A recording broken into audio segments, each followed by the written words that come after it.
অনুপ্রবেশকারী বাংলাদেশিদের জন্য হোল্ডিং সেন্টার তৈরি হলো দক্ষিণ 24 পরগনা জেলার জীবনতলা থানার ঝাড়ুর মোড় কর্মতীর্থে।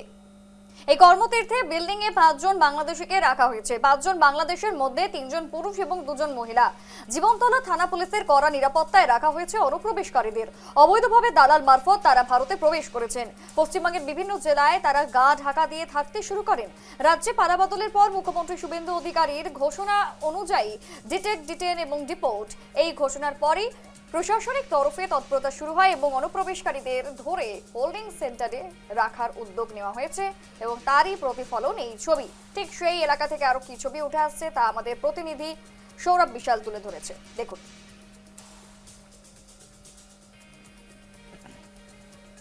আপনাদেরকে এখানেই যে হোল্ডিং সেন্টারে রাখা হয়েছে, মানে আপনারা মানে বাংলাদেশ থেকে চলে এসেছেন এই ভারতে, তাই তো?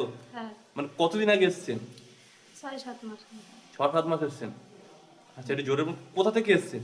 বাংলাদেশ থেকে এসেছি। কিভাবে এলেন? কোন পথ দিয়ে ঢুকলেন? নদী সাঁতা দিয়ে এসেছি, কোন পথটা জানি না। আচ্ছা, আপনার সাথে আর কারা কারা এসেছে? আর জানি না কেউ এসেছে কিনা, আমি একা একা এসেছিলাম। আপনি একা একা কিভাবে এলেন?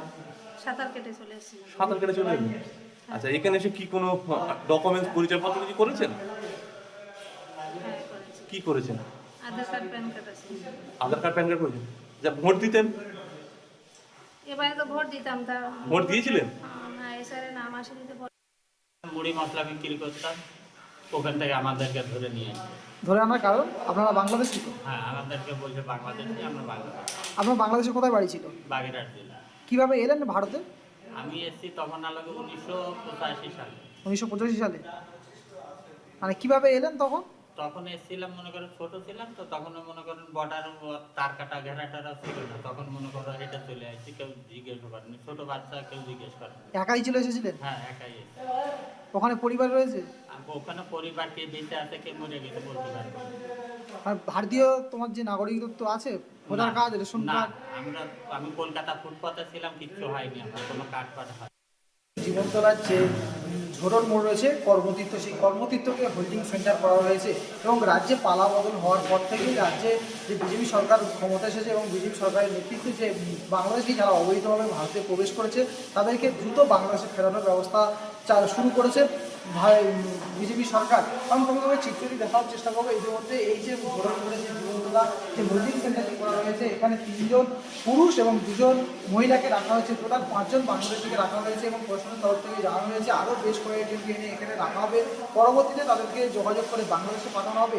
তবে এরা যেভাবে কেউ 2 বছর আগে, কেউ 5 বছর আগে, কেউ 10 বছর আগে তারা বাংলাদেশ থেকে অবৈধভাবে তারা ভারতে প্রবেশ করে এবং ভারতের বেশ কিছু নথি তৈরি করে বিভিন্ন শাসক দল, তৎকালীন শাসক দল ছিল তৃণমূল কংগ্রেস, এই তৃণমূল কংগ্রেসের বেশ কিছু নেতাকে কেউ 5,000, কেউ 2,000, কেউ 10,000 টাকা দিয়ে তারা নথি তৈরি করে দিয়েছিল এবং সেই নথি নিয়ে বিভিন্ন সরকারি সুবিধা পেত ভারতের এবং এমনটাই অভিযোগ উঠে এসছে। তবে এদেরকে দ্রুত বাংলাদেশে ফেরানোর চেষ্টা করছে বর্তমান সরকার, বিজেপি সরকার, এবং এই বাংলাদেশি যুবক বা যারা রয়েছে পুরুষ তাদেরকে দ্রুত বাংলাদেশে পাঠানো হবে এমনটাই প্রশাসন